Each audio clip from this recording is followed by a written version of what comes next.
Bashkia e Gjirokastrës ka ndërhyrë në fshatin Kakos të njësisë administrative Lunxhëri me disa investime që synojnë përmirësimin e kushteve të jetesës për banorët e kësaj zone rurale. Sipas kryeplakut të fshatit Konstantin Naçiku, ndërhyrjet kanë përfshirë infrastrukturën rrugore, depozitën e ujit të fshatit, si dhe rrugën që të çon drejt Varrezave. Gjithashtu fshati është pajisur me kosha mbeturinash, duke shmangur problematikën e ndotjes së mjedisit.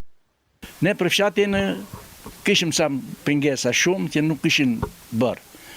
Mendimin e bashkisë në janë bërë. Kemi shtruar 950 metër aty brenda unazë e fshati i themi neve, depon e ujit lartë që s'kishin depo fare, edhe rrugën e Varrezave.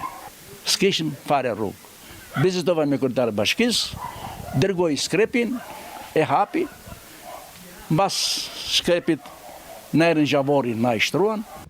Megjithatë, sipas kryeplakut, një pjesë e fshatit vijon të ketë mungesë ndriçimi, problem për të cilin pritet të ndërhyjet brenda këtij muaji nga bashkia.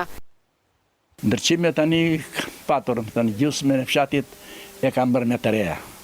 Gjysmën e fshatit kanë ngelur. Edhe kam ngritur e partia ngjitet te kryetari, më tha brenda një muaji do të vinë patjetër. Kërkuam ato koshat edhe na i prunë.